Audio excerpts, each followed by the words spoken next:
Senator yields request. Senator, would you object to adding the word state in front of political party so that we're clear that it's not the county parties, so that would say the head of each certified state political You have party? no objection from me on that, Senator. Unanimous consent to add the word state in front of political.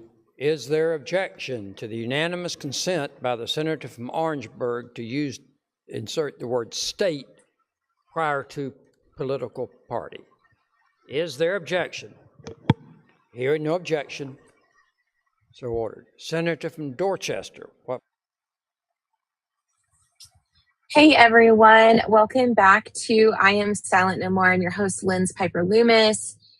So we're actually going to start explaining, I'm going to have the Dorchester County Republican Party Chair, CJ Westfall, actually explain what you were just seeing. I wanted you to kind of capture that at the very beginning. So if you were just hopping on with us, if you're on Rumble, I've actually opened up the chat and I figured out how to do that. I know it's been too long, but also, if you're on X or any of the other social media platforms, please share this and get this out. I want people to know what's going on with the South Carolina GOP chair, Drew McKissick. I'm saying this myself, he's a crook and a creep. He keeps all of his financials in the dark, and that's not where it should be. He's such a coward that he's blocked me on X. But anyways, I want to bring on CJ Westfall. Come on board and what a way, right? Okay. What an intro. What an intro. Thank you for having me. Anyway, so welcome. I know you and I have not always seen eye to eye on things, but there is a part where we can come together, y'all, and talk about things that are hard. And in this case, CJ's been fighting for something. So tell us who you are real quick, and we'll go back to the video. Tell us who you are, how you got into the position you're in. Obviously, you were elected, and go from there.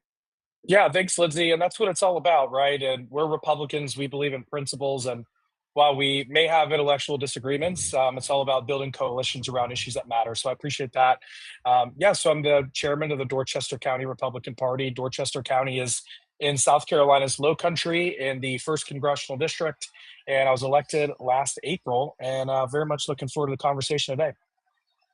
Awesome. And, you've gotten some pushback, which we'll talk a little bit more, what you can share. You were sharing some stuff off screen. So, if you want to bring some of that up, that's up to you. We'll talk about it in a little bit. But this video, what is this video? What were we just watching? I know, but for the viewers, what were they just watching? Yeah, what you're watching is the sausage being made, right? Let's start from the very beginning of what's kind of going on in South Carolina. We're a very important state, and we're first in the South when it comes to presidential primaries. South Carolina picks presidents, so it's important that we get our politics right in South Carolina. And so that starts with our South Carolina Republican Party. And our South Carolina Republican Party, we need a little bit more transparency. And one thing that we did to kind of set an example at the county level is we began taking efforts to try and build trust with people who didn't agree with me, people who didn't vote for me, people who didn't support what I ran on.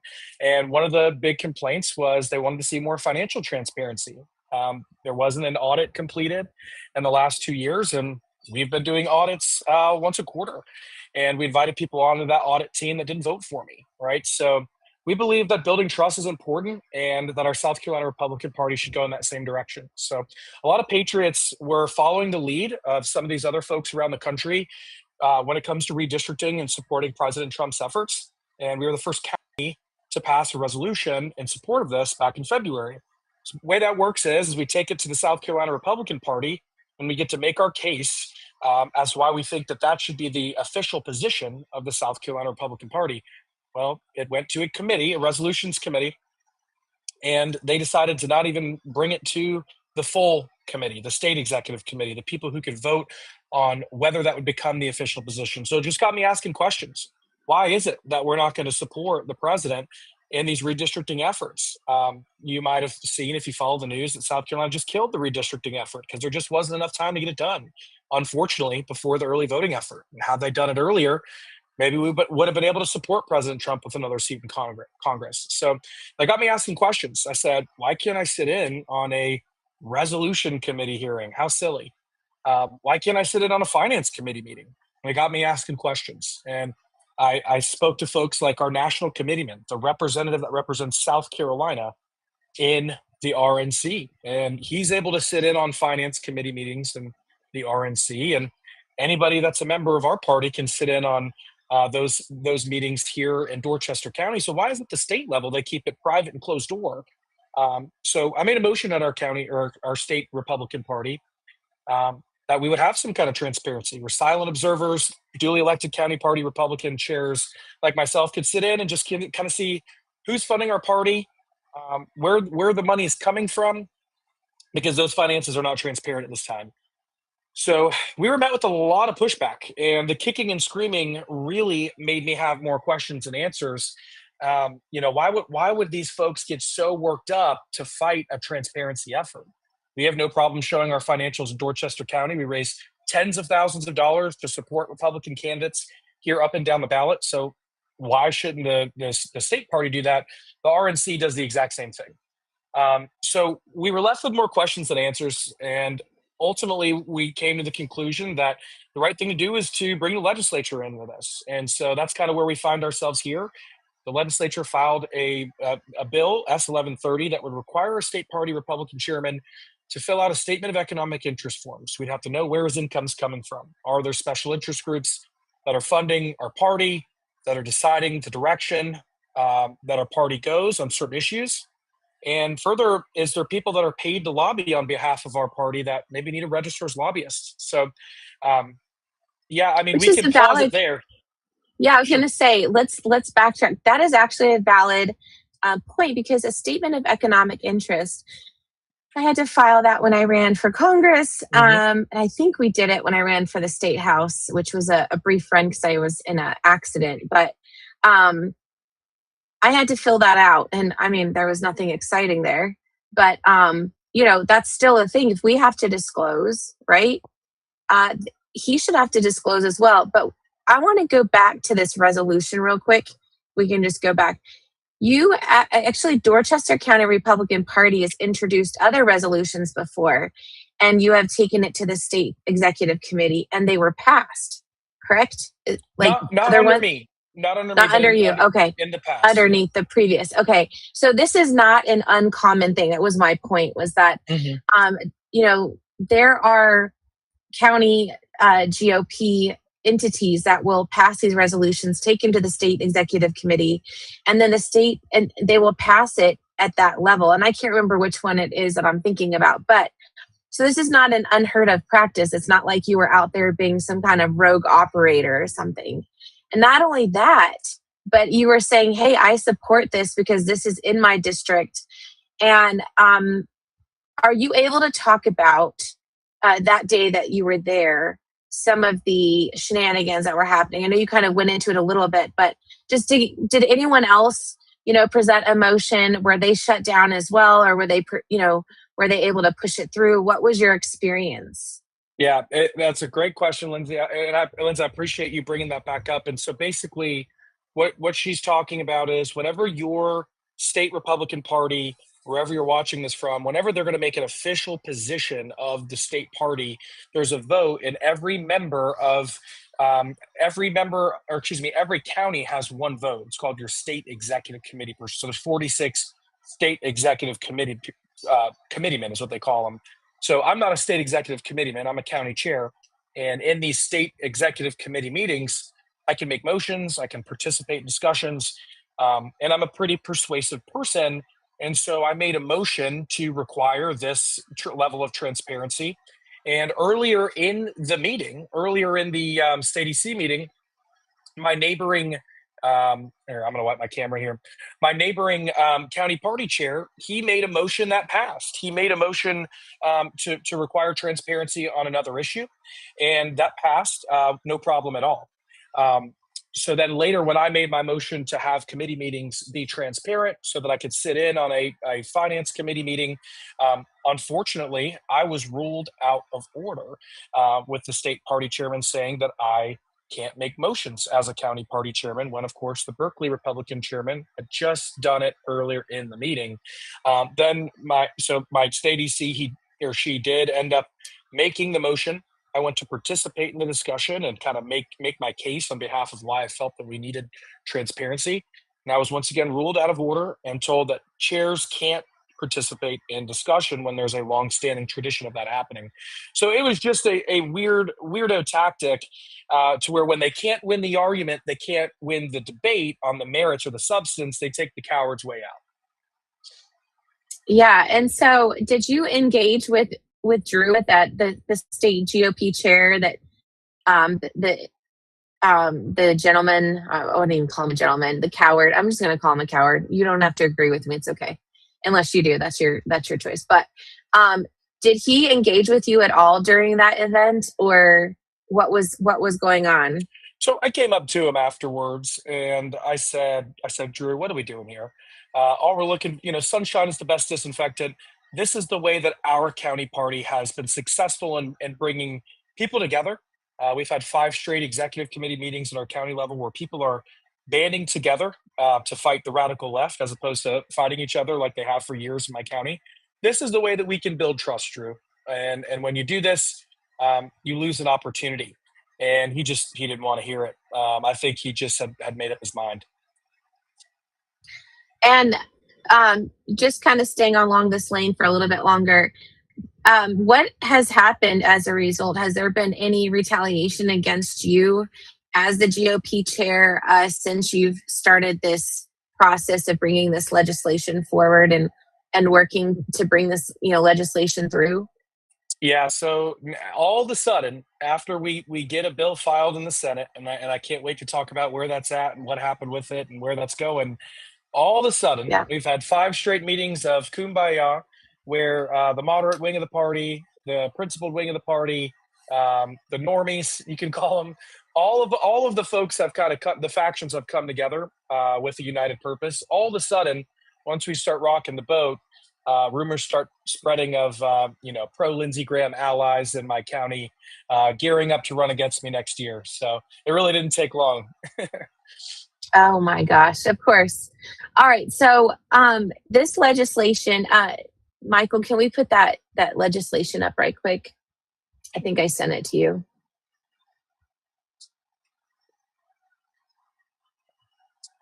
Okay, well, it's, so beautiful. So you guys, if you're in South Carolina, you can download the South Carolina State House app, or you can go to scstatehouse.gov, I think it is. And then this legislation, let me get the bill number really quick. What's the bill number, CJ? This is 3570, and we're going to talk about the amendments to 3570. Yeah, so this is 3570. Of course, I don't know if you guys can see it clear on your end. My internet connection might be a little bit rough. But anyways, I'd like for you to just kind of talk a little bit more about this and the amendments and talk about the support you had on the Senate side. This was uncanny. So the effort had to start in the South Carolina Senate, where a lot of folks were frustrated with the state Republican party's their approach on suing the legislature over closed primaries rather than working in a collaborative way. And collaboration is the way that I believe in persuading people through positive, principled, persuasive tactics. And so there are already a lot of folks that were upset with the state Republican Party. So the original bill of this was S1130. S1130 had 14 co-sponsors. It was introduced by State Senator Josh Kimbrell. It had a number of co-sponsors that included the Senate president, Shane Massey. And so there was a lot of support as this bill was being introduced about a month before the end of session. There was an idea to potentially attach this bill to another bill that had already passed the House that had a similar purpose. 3570 essentially requires statement of economic interest filings on governor appointees. So if the governor is appointing somebody to a commission, or maybe a health czar that donated to Joe Biden, right? This particular bill would require a little bit more transparency. So a lot of the folks in the state Senate thought that this particular S1130 if introduced as an amendment to 3570, was what's called germane. It just means relevant to the original intent of 3570. And so that's what they decided. They ran it through their legal team, and they decided that it was germane.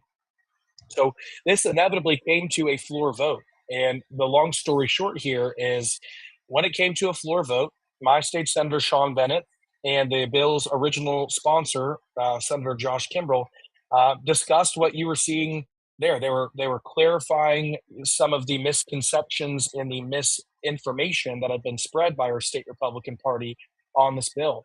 They tried to scare other county party chairs in rural parts of South Carolina into saying, yeah, CJ and these folks are coming for you. They want you to file a statement of economic interest. They want you to register as a lobbyist, when it just was not true at all. And the clip that you played at the top of the podcast here shows one of the state senators saying, hey, can we just go ahead and clarify that this just applies to state party chairs, right? And that was approved with the unanimous consent request as an amendment. So there, all of the misinformation that was spread on this by the allies of the state Republican Party, and they're still carrying these talking points, despite me sharing the facts of what happened on the floor of the state Senate. They're still repeating these lies, and we'll talk about what happened when it goes over to the House. But it's really a shame. But regardless, this was something that every Democrat and every Republican voted for in the South Carolina State Senate. This was the biggest rebuke to our state Republican Party chairman in the history of his term. And this was something that just happened under the cover of redistricting. But now that that fight's over, we have an opportunity to pass this in conference committee. So before we get to what happened in the House, I really want to pause there and get your take on that. What do you think that says, that every Republican, every Democrat in the state Senate, I mean, what is your thoughts on that? Like, that voted to require these disclosures? Well, I mean, I could be a true conspiracy theorist on this, but it's so funny to me that everybody wants transparency from their chairs, from their party chairs. They want to know what's going on with the money. I think that, I mean, just like we've seen so many people leaving the Democrat Party over the course of the last, 2 or 3 years, because it's become so extreme, right? Well, it was always extreme in my own opinion, but they've come over to the Republican Party, and legitimately so, because we're supposed to be constitutional. I think we've got issues both sides of the aisle, but to see two groups say we want transparency and accountability, I think that says something. And it's also interesting, they did make some amendments there, which I think are, not necessarily bad, obviously. But yeah, I think there was unity around that. But I also go to the mindset of what's really going on with that as well. Like, what could be, what are the Democrats not seeing from their own party? A question from Drew. There's Democrats that probably have similar questions. So that just shows me that there's a lack of communication and transparency within both sides. It's truly the uniparty regime, in my opinion. You're bringing up a good point. So I'll give you an example of this same exact, what I call thuggery happening in the South Carolina Democratic Party. There's a guy running for governor on the Democratic side named Representative Jermaine Johnson, who's extremely in favor of this idea and has been extremely helpful in whipping Democrats in favor of this because of what happened to him. He believes that these two rich white guys that are running against him in the Democrat primary attempted to pay off Christelle Spain, the South Carolina Democrat Party chairwoman, to get Jermaine kicked off the ballot in a last-minute attempt. And it almost happened. It almost happened, and I encourage you to look into it. And he firmly believes that, and him being the only black candidate, that these two, it's Webster and McLeod, Mullins McLeod and Billy Webster, both very. So, the one guy's a loan shark, the other guy's an attorney who ran around the Charleston Battery in his underwear. But Jermaine believes that there was some kind of payment, and that's why he's for this effort, and that's why he's helpful with this effort. So I don't think I agree with Jermaine on 9 out of 10 of the most important issues in South Carolina. Maybe we agree on the issues, but not the solutions. But on an ethics issue, the Democrats are super excited for the opportunity to hold their party accountable too. Oh my gosh, I can't believe you brought up McLeod. I temporarily had forgotten about him. The fact that he's still in the race after, wasn't he doing drugs or something too, or am I adding to that? I'm thinking he had some kind of drug charge or something, or think drinking, that's what that and he was out. I don't want to get sued by this guy, but from what I'm told, the rumor is that he goes to these black churches. We'll say allegedly. We'll say allegedly he ran around the Charleston Battery, hyped up on some kind of powdery substance, and had a charge. We'll say allegedly, but yeah, his kind of whole grift is he goes to these black churches and allegedly pays them for their support, and that's what they attempted to do with the South Carolina Democratic Party. And so it's good to see this effort be a bipartisan effort, because the most conservative senators in our South Carolina State Senate, whether it's Tom Fernandez, Lee Bright, Wes Clymer, Matt Lieber, all of these guys that have taken the hardest stances, they were for this. The most moderate guys were for this, and even the Democrats were for this. So very interesting how that coalition came together. So we're going to take a real quick break, y'all. And when we come back, we will start digging into the rest of this. Hey, it's Josh with Val & Vine Jewelry. We're passing the USS Yorktown right here. At Val & Vine Jewelry, we are extremely grateful for the people who have served this nation. To say thank you, at Val & Vine, we gift every active duty military member with the diamond for their engagement ring. So if that's you, all you got to do is pay for the setting, and to say thank you for your service to this nation, we'll gift you with the diamond up to 3.5 carats. Thank you for your service to this great nation, the greatest nation on the planet. Okay, guys, he's actually legit, because my husband actually did that. He just upgraded my ring. It's a 3-carat solitaire. So anyways, and it's been extended to anyone who's military or active duty. So you don't pay for the stone up to 3.5 carats. You just pay for the setting. So if that is something that you've been looking to do, my husband is medically retired from the Air Force. He's a combat veteran. Please reach out to valandvinejewelry.com. Go there, check it out. If you are not military and you're looking at getting your bride to be a ring or something else, you can still go to the website and set up a consultation. And you can use my name, LYNZ, and actually get 10% off of your purchase whenever you go to make your purchase. So check them out. A few other affiliates that I want to share with you real quick, or one other affiliate real quick, is Afani. Afani is, well, here's my book. We'll do my book. So my book is for sale up on the website. The sales and the proceeds from the book helps fund my investigations and some of the things that I'm working on that you guys may not ever know about. But I'm so thankful for your help. You can grab one. I just put out another order this week, sent out several books through the mail. But ifani.com/Lynz, LYNZ, is America's most secure mobile network. They have, I think, chips on the Verizon and the AT&T towers. You can go check it out. We switched our family over. We were having technology issues. Just the idea that our data could be stolen or anything like that. You do anything with crypto, investments, social media, each one of their plans has a $5 million insurance policy attached to it. So we and our family are on this, and I'm very thankful for them. They've been extremely helpful. The last thing I want to bring up, and I don't know if we can bring up this website really quick, is loop172.com. This is a private investigation firm that was just opened.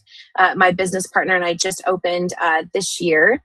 It took us a little while to get there, but if you are needing background checks, you're needing a deep dive on someone that you're concerned about, maybe fraud investigation, or anything with open source intel, social media intel.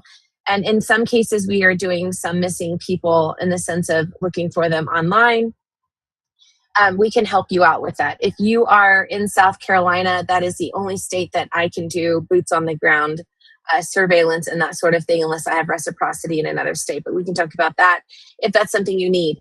And soon, Esther will be up and running as a certified tracking dog to help find missing people that go, missing within the first 24 to 48 hours. So for those of you who have been along that journey, she's a year and a half. She's actually in training right now, doing amazing things. So thank you so much for your support for this program. And thank you to my producer, Michael, and Ex America News.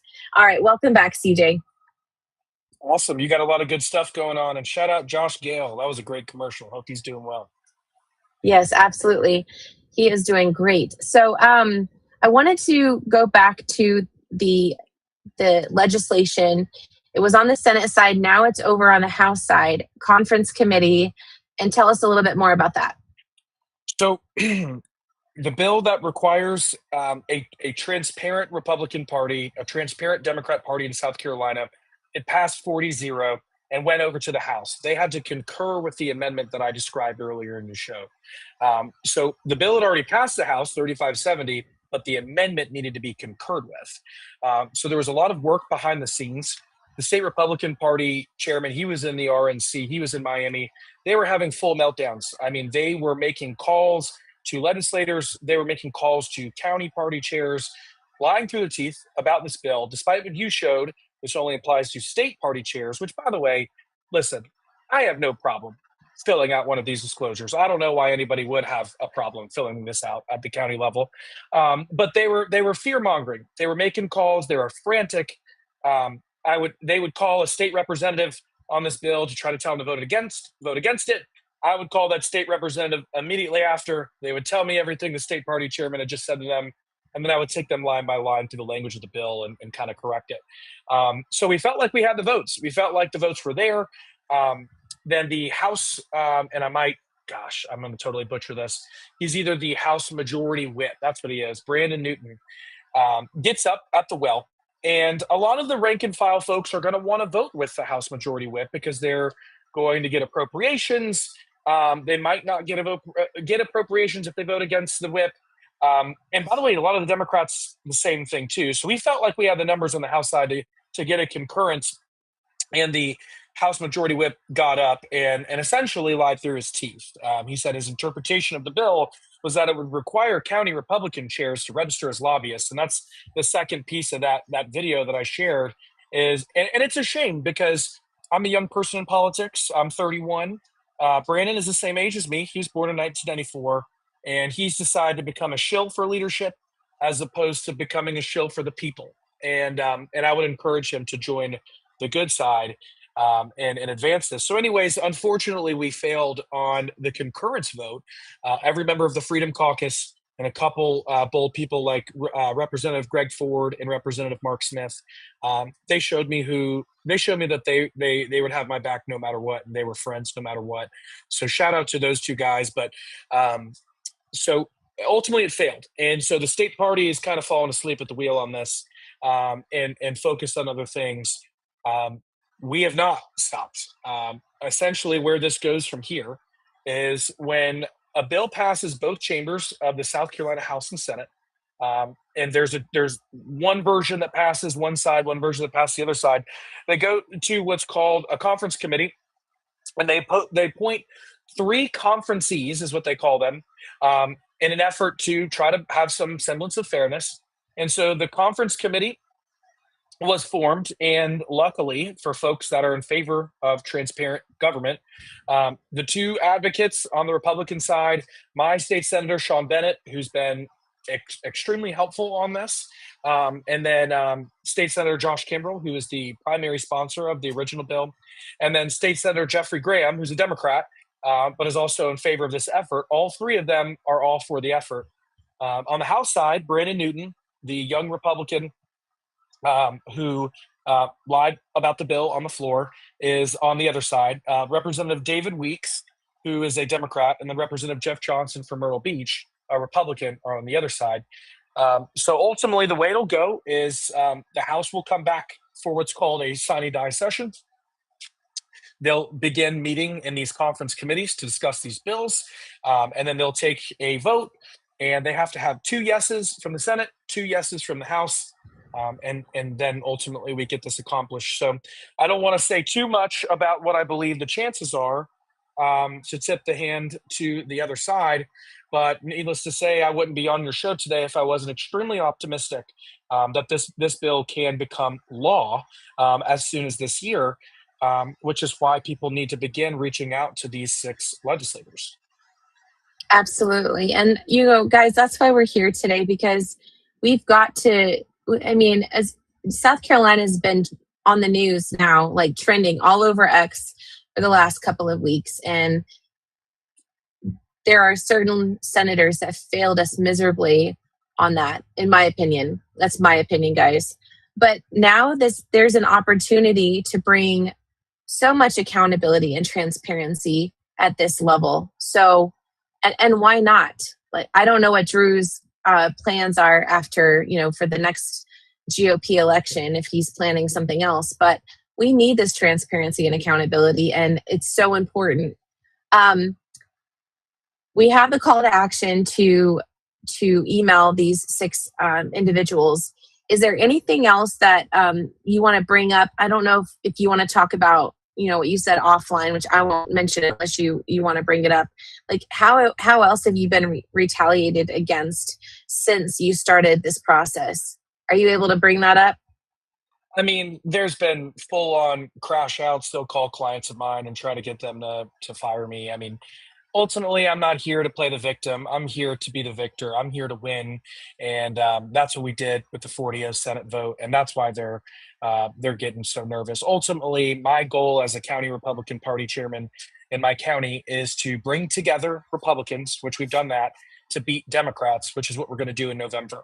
In our county, we've set the example that you can build trust between different Republican factions, that if there's nothing to hide, you can be transparent with the finances. If there's nothing to hide, you can bring in people onto committees that voted against you at the convention. That's the example that we want to set. That's what we want to be known for in Dorchester County. So going forward, I would appreciate everybody who's watching. I think there's, last time I checked, 30 or so, and I'm sure there's going to be a lot more people that watch the replay of this once it makes the rounds. Take the time, reach out to these 6. Go ahead if you're going to say something. I was just going to say, we are on multiple social media platforms. Besides X, we're on so many others. So awesome. You've got a lot of viewers. Yeah. I was not downplaying in any way. Usually whenever I do these, more people watch on the back end anyway. So, but yeah, if you are a Republican in South Carolina, this is an easy thing to do. Now that the redistricting effort is done, the legislature is out of session. These small conference committees, your voice can have such an outsized influence. When I talk to some of the state legislators in my county, they may only hear from 15 to 20 different people on one particular issue, and that may make the difference on whether they vote for something or don't. So especially if you live in the Myrtle Beach area, especially if you live in the Sumter area near Representative Weeks or Representative Johnson, or in the Lancaster, Kershaw area with Representative Newton. And my advice on this is your voice as a grassroots Republican carries so much more weight than you realize. If you're the squeaky wheel that gets the grease, the way that you're able to change minds with your legislature is by taking a positive, persuasive, principled approach. And that is the example that I hope that we can set with this, that if we set the tone and we keep a positive attitude, we take a persuasive approach, just lay the facts on the table. We try not to insult them. I think that that's the way that we're going to bring folks to the other side. And I think that we will get 5 out of 6 of these conferences, and we will get these disclosures done for our state Republican Party chairman and the state Democrat Party chairman. Wouldn't it be great to know where the money's coming from for the state Democratic Party? So this is within reach. And I would encourage you to take the time, once you're done watching this, you're going to put the emails up, I think you said. Yeah, Michael, do you have those emails that you can put up right quick? Let's see if he has those. There awesome. They are. That's it. So again, a lot of these guys are for this already, but they need you to have their back. They need to know that the grassroots, the everyday Republican, not the insiders like me, people like myself that kind of know what's going, they need to hear from everyday people. Those are the people that matter more. And I would put them all on an email, and I would just take a positive, persuasive, and principled approach and say, why not have some transparency? Why not have an annual statement of economic interest filed by all state party chairs? And please vote for this in the conference committee. That's the ask here. Yeah, absolutely. I think that's awesome. And then this would go to Governor McMaster for final signature. Is that right? That's right. And I don't want to be critical of the governor, but what I can say is that he's one of these, you get these governors who, they bully the legislature and they don't get any of their agenda passed. And then you get a governor who pretty much signs 99% of what the legislature sends them. And that's kind of how our governor's been. I think he's done some great things with the heartbeat bill and constitutional carry. There's been some things that I don't agree with, the recent appointment of the health czar. But I have no reason to believe that he would oppose this effort. Maybe he would. But ultimately, there are people that are involved in, and I'll leave it at this, but there are people that are involved with the White House that had direct ties to President Trump's efforts in South Carolina and his most recent campaign, ties to President Trump's efforts in the RNC that are not happy with the SCGOP, that are directly involved in this effort, and will definitely be putting the pressure on the governor to sign the bill. So that part I'm not worried about as much as I am the conference committee. Yeah, absolutely. Well, I think this is awesome. I'm glad that we were able to get you out here today. And for those of you that are watching, whatever social media platform you're on, I know there's multiple. Please share this, get this out there. And if you see the emails, you're welcome to post that in the link below. I'm only on 2 social media platforms, so I will be doing a call to action on my TikTok channel. If you're on one of my other platforms that I've been banned on or been locked out of, including Truth Social, then just come over here and I'm happy to engage with you there. Thank you so much, guys, for helping us get this message out. Is there anything else that you want to share regarding this, or this process? Anything about the bills, or anything at all? I just want to thank you and your producer for being so kind and welcoming. And ultimately, Linz, we are not going to see eye to eye on every issue, but what I believe in firmly is, to be effective in politics, you've got to be able to build coalitions around issues as opposed to tribes or partisan labels. And let this be an example of how we can build coalitions around issues that matter affecting our state going forward. So thank you for being a patriot. Thank you for the platform and the opportunity to share with your viewers. Absolutely. Thank you for coming on, and I appreciate it. I know there's a lot of work that we've got to get out there and do. So for those of you who are coming back a little bit later and watching this, thank you so much. Please make sure that you go to actually the Dorchester County Republican Party website. They can see that resolution on there, right? That you presented, that you passed. I think it's on there. It should be on there. I'll triple check. It should be on there. If it's not, I got to go throw it up now. So it's DorchesterCountyRepublicanParty.com. Is that right? Yeah, I'm looking now and I'm not seeing it, so I'll get with our IT guy to throw it up there. Let me take a look. Okay, sorry to call you out like that. I just remembered. You're fine. I remembered that there's a lot of information, but if you guys want to see an example of what you can do if you're in South Carolina, one of the 46 counties, and you want, or I guess it would be 45 counties left to do this, and you haven't done it, you can kind of have an idea of how to do that, and then just see if you are in Dorchester County. How to get involved at the local level. General Flynn says local action equals national impact, and that is a very, very powerful thing. So thank you all so much for tuning in. If you would like to connect with me, feel free to go to my website, linzpiperloomis.com without the hyphen, or linz.ai. You can also, send me a DM on X, and I'm happy to respond. Thank you so much. God bless you. Thank you, CJ, and God bless.